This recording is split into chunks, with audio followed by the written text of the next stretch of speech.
Hello and welcome back to the Canary Chat channel. Today we have another transfer update video.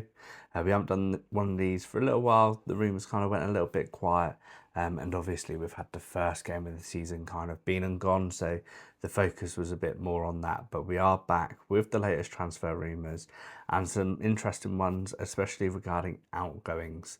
So yeah, let's get straight into it. As you would have seen, Nunez was linked with a link away to Turkey as well as other Spanish side clubs. I do think this is probably a obvious one regarding the midfield situation. I know we have kind of four at the moment, but I just think Nunez's situation regarding his contract maybe leans into him being more likely the one to go out of anyone. We could still get a bit of money for him, and yeah, with only 12 months left on his contract, it seems sensible. It doesn't seem like there's been any contract or active contract talks going on, so it seems the natural step to look to move that player on going forwards. There's no kind of transfer fee linked with either of these. It's just rumours to the Turkish division mainly at this point in time. I do think it'll probably be around the £5 to £6 million mark. I can't see us getting much more than that for someone that is in the final 12 months of their contract, really. So I think if we can get 5 to 6 million, that's a pretty solid deal. And yeah, in regards to Nunez, it does look like most likely we will see him on his way out of Carrow Road. Just quickly, about 70% of the people watching this video are not subscribed. So a very audacious goal to try and hit 2,000 subscribers by the start of September. So if you're enjoying the Norwich City content, you want to come along on the journey, then click the subscribe button down below. And if you want to support the channel even more, become a member, click the link in the description, and that'll take you straight to the member page. Now into the freshest rumour, so that is that Fischer is a target for two Premier League clubs, that is Wolves and Everton are the ones who are really looking to push to get that deal sorted. In regards to fees, there's no mention of how much that could be, but there is talks that Norwich are not keen for him to go this summer at least. I think there's a little bit of maybe unknown now where he fits into the system. We've picked Stacey over him. I don't think Fischer can necessarily play right wing back. So whether we go Stacey and we use the funds that we can get for Fischer to invest in another right wing back potentially, the consensus of the fans on X and stuff seems to be that if he was to go, we need to use that money to invest in another right wing back, with the only two right backs that we've got at the moment being Stacey and Fischer. We'd need to fill that hole. I think it'd be a little bit unfortunate. I do think he is a player with a lot of potential, and I do think that he could be a real asset. I know he's been a little bit hot and cold in some matches, but he's only young. I think more experience, the more game time he gets, the better he is going to get. But we've made a statement, I think, by starting Stacey, whether that was just for the Millwall game.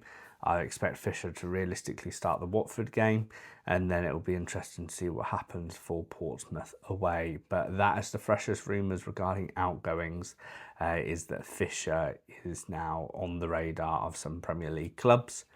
In regards to other potential departures, Liam Manning has discussed that Norwich are prepared for all scenarios with Josh Sargent, that obviously he doesn't want him to leave, but if he does, we are prepared for that. And still no further contact has been made by other clubs regarding Josh Sargent's availability. And then we get on to the admissions from the squad. So obviously you can't sell everyone that's not in the full squad, including the bench. But there was notable admissions of, I believe it was Duffy, McConville, Jurasek, Slimani. Some real noticeable names. I still expect Duffy to go. The fact McConville wasn't there, a little bit surprising. I don't think Hills was either. So that's three centre backs that haven't made the matchday squad. I don't think we had a kind of spare centre back on the bench. unless you include Crescene, who played left centre-back in the friendly. But so no centre-backs on the bench, so they could all potentially be for the chop. I think Slimani is definitely a goer. I think that's just a matter of time when that happens. But interestingly, Jurasek was not picked on the bench at all. Manning did mention slightly around that he hadn't had loads of preseason minutes, but he then caveated that with it was a selection choice, and that just because of the price tag doesn't mean that you automatically get a position on the bench. So the fact that Jurasek, one of our largest signings in the club's history, value-wise, is on the chopping board potentially, is really telling. I do think if he does go, it will be a loan to try and get him to settle into England, but I don't think we can rely on him being a bit part player, and I think the club want him getting a lot more minutes than what he's currently getting. I think realistically, it seems like there's maybe 3-4 players ahead of him at this point in time. So is there any point in keeping him? So he can just either rotate on the bench and get 5 minutes here and there. Probably not. If we can get him a decent-ish loan, preferably in the Championship, so he can kind of get used to the league, I think that'd be really beneficial for everyone involved. So fingers crossed for that one. But unfortunately, it does look like he doesn't overly look part of Liam Manning's plans. Now, into the incomings, there's been obviously a lot of those at the moment, 11 first team players, and now the main rumours around the outgoings, incomings. There was a lot of talks that Man City were looking to let Callum Doyle go for 10 million. That has been swiftly squashed by any kind of local newspaper around Norwich's interest. That is not something we're looking to pursue, and I think he could be a really good pickup for maybe a higher Championship team, because I imagine that's who he'll go to. I can't see him maybe getting that Premier League move, but yeah, we have no interest in Callum Doyle, and that's even really if Callum Doyle was actually interested in coming back to us, which yes, he got game time, but I think he could do better than us in this situation. So yeah, I think obviously it has to go both ways, but I think Callum Doyle will end up getting probably a higher Championship move.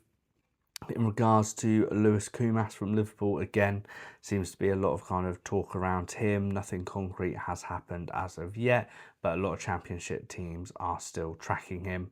The thing is that if Nunez leaves, people are arguing, are we slightly lightweight in the midfield? We've obviously got Topic right, and then McLean. McLean's obviously injured every now and then. So you've really got 3 absolute stonewall first team starters. And then you're getting into kind of like your Liam Gibbses, who have been out of the team for a while. Maybe it would take a little bit of time to warm up into that regular game time. So I guess there is a possibility that we also maybe use, rather than go for Kumas, we might go for a Premier League loan move to help support the situation in that midfield. We could go in for Pele Matson. You never know, you could go back to him. But there does feel like that Topic and Wright will be the 2 that start, and then it will be really dependent on who we have as backup. And McLean may be able to play that role if he's playing less games, less likely to get injured. He could really potentially fit into that role, take a slight back step, but still lead the team as the captain that he is, club captain that he is. So yeah, there is a genuine possibility there that we may go out and look for a central midfielder. Others would argue, well, why not use that money that we had spent on them to improve Nunez's contract, which is absolutely fair enough. I think that's a completely valid argument to go with. But there has to be interest, I guess, from both parties. And if we're not able to agree a contract at this point in time, I don't think throwing loads of money at it is maybe the best case scenario, because we want players that want to be here.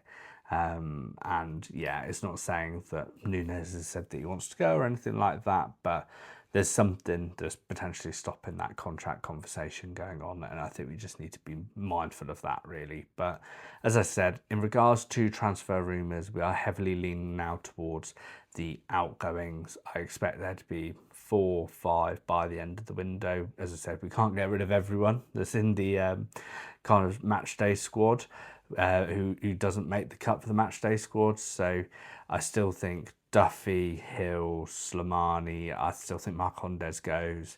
and then we've still got potentially the Sargent saga. That's 5, and I think that'll probably trim the squad into a nicer position where we're not leaving loads of players out, which then causes disruption within the wider squad as well. But leave a comment down below. What are your thoughts on Fischer leaving, and how much would you want Fischer to leave for?